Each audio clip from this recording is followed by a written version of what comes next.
السلام علیکم۔ آج کا درس سورہ النساء اور اس کی آیت نمبر 100 سے شروع ہے۔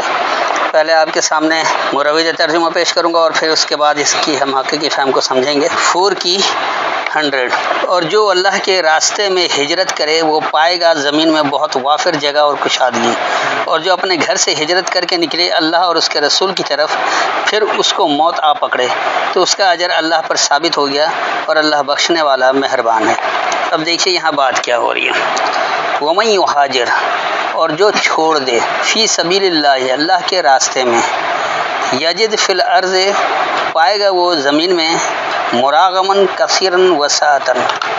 مراغمن کہتے ہیں ناپسندیدگی کو، انہوں نے وافر جگہ کر دیا یا بہت جگہ کر دیا، تو کثیرن کا ہے بہت، اور وسعتن یعنی وسعت، پھیلاؤ۔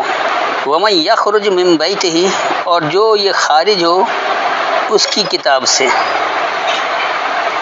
مہاجرن الی اللہ ورسولہ، چھوڑنے والا ہے اللہ کی طرف یعنی اس کے پیغام دینے کے ذریعے، ثم یدرکہ الموت، پھر یہ اسے ادراک ہو جائے خاص مردنی کا، فقد وقع اجرہ علی اللہ، بس یقینی واقع ہوگا اس کا نتیجہ اللہ پر۔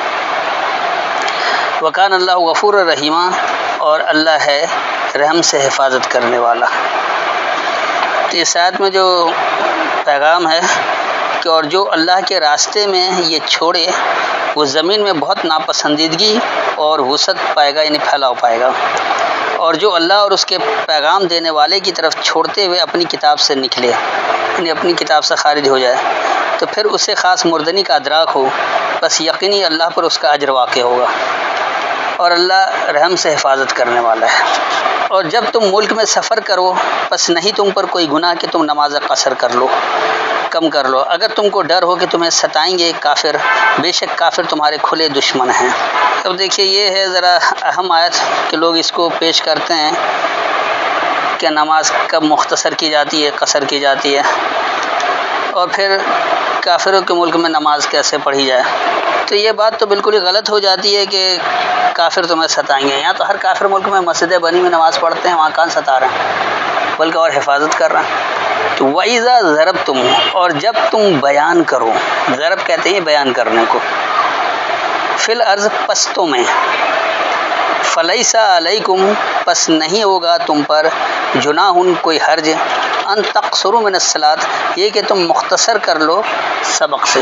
تو یقینی سی بات ہے جب آپ پستوں میں بیان کرتے ہیں اللہ کی بات تو کیونکہ ان کا ذہن بنا ہوا نہیں ہے، سوالات اٹھاتے رہتے ہیں، سمجھ میں آتا نہیں ہے، لڑ پڑتے ہیں کہ یہ کیا، ارے نماز نہیں ہے، کیسی بات کر رہے ہو بھائی، صلاۃ ہے نماز نہیں ہے۔ تو ان کو یہ صلاۃ اور نماز سمجھنے میں بھی مسئلہ ہوتا ہے، اس میں بھی وہ لڑ پڑتے ہیں جو پست لوگ ہیں۔ تو اس لیے یہاں پر کہا جا رہا ہے کہ وہاں کوئی حرج نہیں ہے کہ تم سبق میں سے مختصر کر لو، تھوڑا کر لو، زیادہ بات کریں گے تو وہ تو بالکل ہی نہیں سمجھ میں آئے گا، تھوڑا سا کریں گے تو ہو سکتا ہے شاید کچھ کا ذہن کھل جائے۔ ان خفتم ان یفتنکم، اگر تمہیں خوف ہو یہ کہ وہ فتنہ کریں گے تمہیں۔ اب یفتنکم، فتن جو ہے، فتن کا مادہ جو اس کا بنیادی مطلب ہوتا ہے پرکھ کر الگ کرنا، جہاں سازش ہوتی ہے، اس کو بھی ہمارے اردو میں جیسے فتنہ کہا جاتا ہے، تو یہ بھی دراصل پرکھ کر الگ ہی ہوتا ہے۔ جب فتنہ آتا ہے تو پتہ لگتا ہے کون جو حق پر ہے، ڈٹا ہوا ہے، اور کون جو اس سازش کے ساتھ شامل ہو گیا۔ تو یہ بھی ایک طرح سے پرکھ کر الگ کرنا ہی ہوتا ہے، تو بنیادی معنی میں فرق نہیں آتا ہے۔ تو اگر تمہیں خوف ہو یہ کہ تم پرکھ کر الگ کیے جاؤ گے الذین کفروا، انکار کرنے والے لوگوں سے، تو جب آپ اللہ کے ماننے والے ہوں گے اور اس کے سبق پر قائم رہیں گے تو یقینی سی بات ہے کہ ہر آدمی جان لے گا کہ انکار کرنے والا لوگ یہ پرکھ کر الگ کر لے گا۔ تو انکار کرنے والے لوگ فتنہ نہیں کر رہے ہیں، وہ تو آپ کو الگ پہچان لے رہے کہ یہ اللہ کا ماننے والا ہے۔ یہ لوگ الگ ہی بات کر رہے ہیں، ہماری دنیا کی بات ہی نہیں کر رہے، بخاری کی بات نہیں کر رہے، سایہ اربع کی بات نہیں کر رہے، سایہ ستہ کی بات نہیں کر رہے۔ تو ان الکافرین کانوا لکم عدوا مبینا، بے شک انکار کرنے والے لوگ جو ہیں وہ تمہارے لیے واضح عداوت رکھتے ہیں۔ تو یہاں جو اصل بات ہے کہ جب بھی تم پستوں میں سبق کر رہے ہو تو اسے مختصر کر لو، تم پر اس میں کوئی حرج نہیں ہے۔ اگر تمہیں یہ خوف ہو کہ یہ لوگ انکار کرنے والے لوگ تمہیں پرکھ کر الگ کریں گے تو بے شک انکار کرنے والے جو ہیں وہ تمہارے لیے واضح دشمن ہیں۔ بیان کی ہوئی عداوت رکھتے ہیں، اور جب آپ ان میں موجود ہوں پھر ان کے لیے نماز قائم کریں، نماز پڑھانے لگیں، تو چاہیے کہ ان میں سے ایک جماعت آپ کے ساتھ کھڑی ہو، اور چاہیے کہ وہ اپنے ہتھیار لے لیں، پھر جب وہ سجدہ کر لیں تو وہ تمہارے پیچھے ہو جائیں، اور اب آئے دوسری جماعت جس نے نماز نہیں پڑھی، بس وہ آپ کے ساتھ نماز پڑھیں، اور چاہیے کہ وہ لیے رہیں اپنا بچاؤ اور اپنا اسلحہ۔ کافر چاہتے ہیں کہ کہیں تم اپنے ہتھیاروں سے غافل ہو اور اپنے سامان سے، تو تم پر یک بارگی جھک پڑیں، حملہ کر دیں، اور تم پر گناہ نہیں اگر تمہیں بارش کے سبب تکلیف ہو یا تم بیمار ہو کر اپنا اسلحہ اتار رکھو اور اپنا بچاؤ لے لو، بے شک اللہ کافروں کے لیے ذلت والا عذاب تیار کر رکھا ہے۔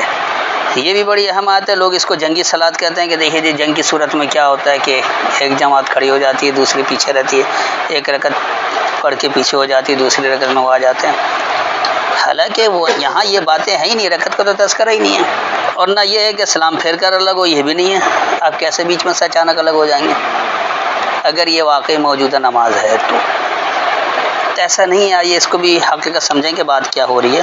وَإِذَا كُنْتَ فِيهِمْ، اور جب تم ہو ان میں، فَأَقَمْتَ لَهُمُ الصَّلَاةَ، بس تم اٹھو ان کے لیے سبق کو، فَلْتَقُمْ طَائِفَةٌ مِّنْهُمْ، بس تم اٹھو ان میں سے ایک گروہ ماں کا تمہارے ساتھ، وَلْيَأْخُذُوا أَسْلِحَتَهُمْ، اور وہ پکڑنے کے لیے ہوں اپنا اسلحہ۔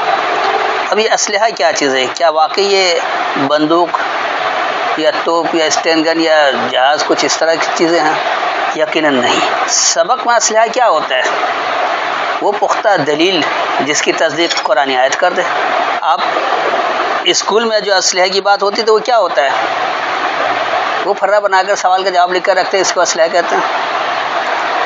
یہ نہیں کہ ہمارے یہاں یہ معدوم ہے، لوگ سمجھتے ہیں جب ان کی اپنی ضرورت ہوتی ہے۔ تو یہاں وہ جنگ کی بات ہی نہیں ہے، نہ جنگی میدان ہے، یہ تو لگا تم اس میں موجود ہو اور ان کے لیے سبق لے اٹھ رہے ہو، تو ایک گروہ کھڑا ہو جائے تمہارے ساتھ اور وہ اپنے اسلحہ کو سنبھال لے، اپنا اسلحہ پکڑ لے، اپنے دلائل کو پکڑ لے۔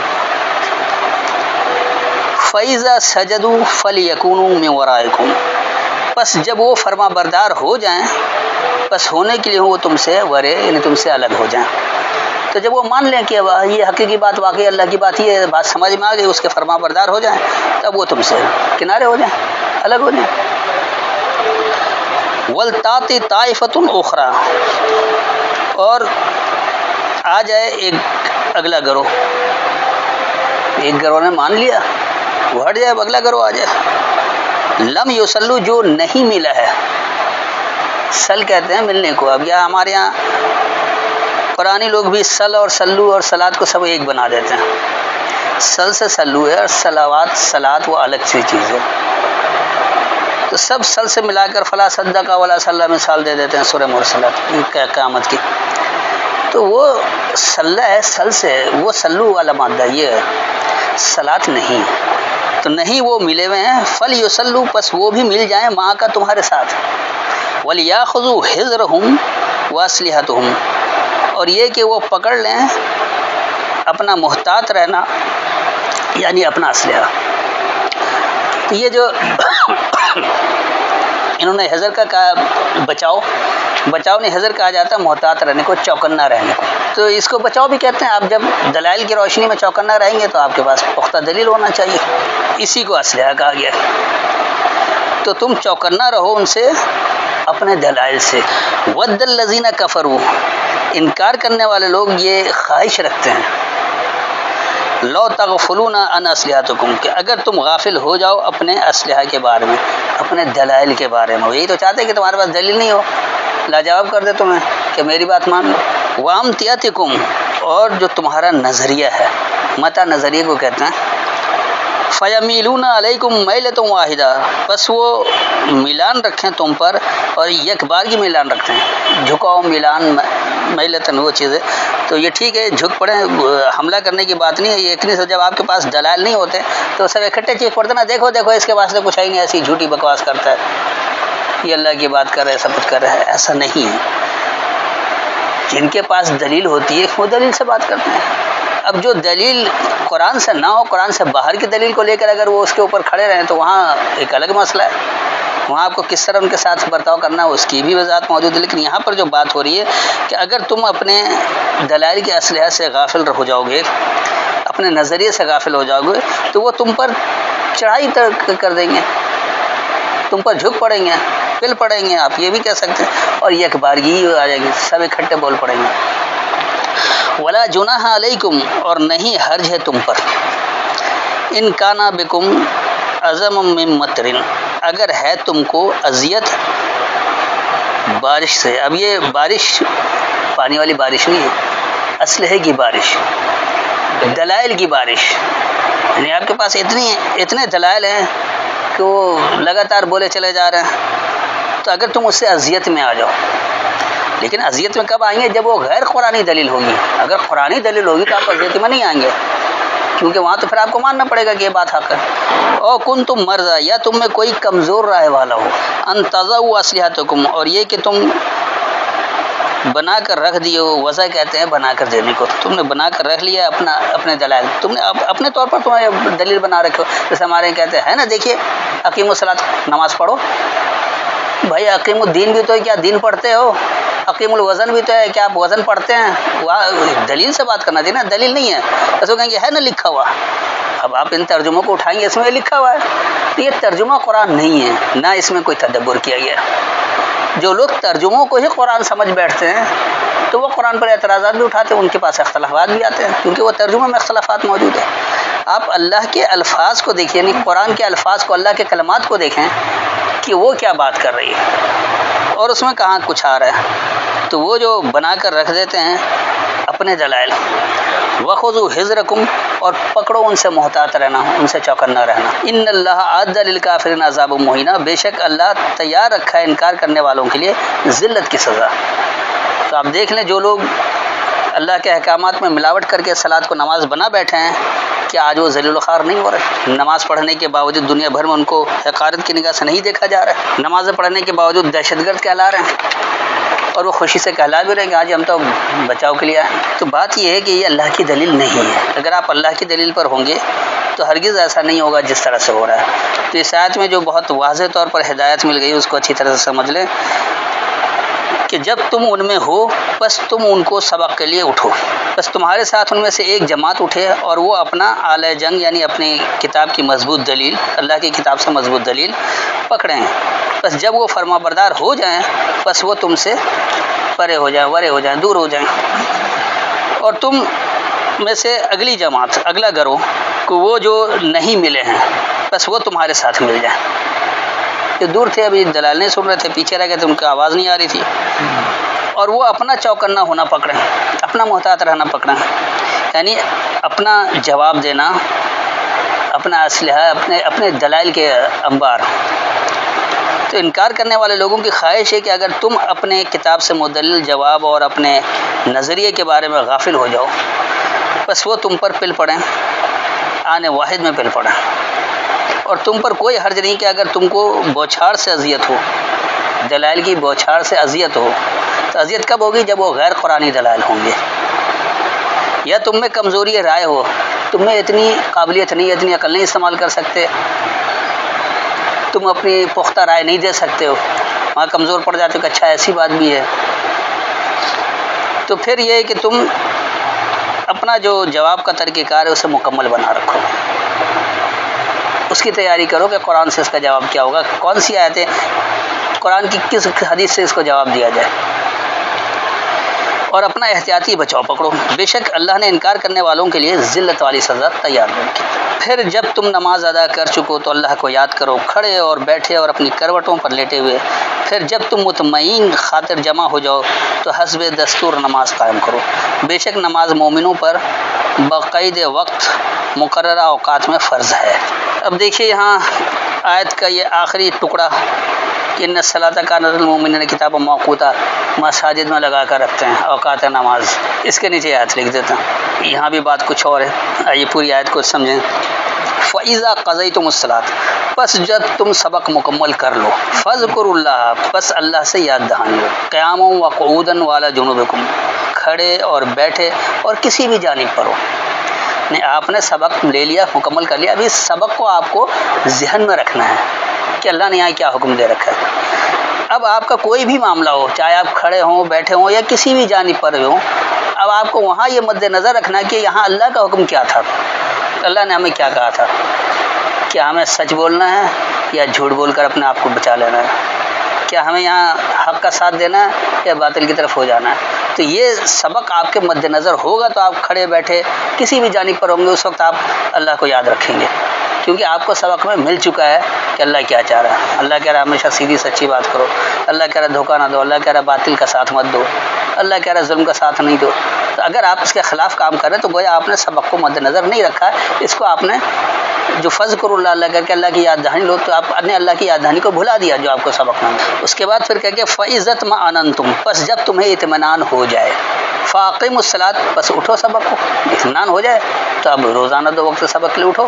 ان الصلاۃ، بے شک خاص سبق، کانت علی المؤمنین، ہے ماننے والوں پر، کتاب موقوتا، پابندی ہے 2 وقتوں کی، کیونکہ موقوت تثنیہ کا صیغہ ہے، موقت واحد ہے یا وقت اس کے واحد ہے، موقوت تثنیہ ہے اور مواقیت اس کی جمع ہے، اور تینوں الفاظ قرآن میں استعمال ہوئے۔ تو یہ سمجھ میں نہیں آتا کہ یہاں موقوتا ہونے کے باوجود لوگ اس کا تثنیہ میں ترجمہ کیوں نہیں کرتے ہیں، 5 وقت کیسے بنا دیتے ہیں، یہ تو 2 ہی ہوگا، 1 2 اور اس کے بعد جتنے بھی زائد ہوں۔